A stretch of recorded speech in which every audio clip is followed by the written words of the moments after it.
Diddy's Miami and LA homes just got raided. Bearcats, helicopters, possible sex trafficking charges against Papa Doc. This is nuts, man. This is outrageous.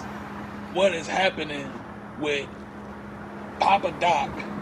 What's happening with Bad Boy Records? What's happening with Def Jam? What's happening with all of these digital media platforms that Diddy is supposed to be creating right now? What is going on? I am outraged about this.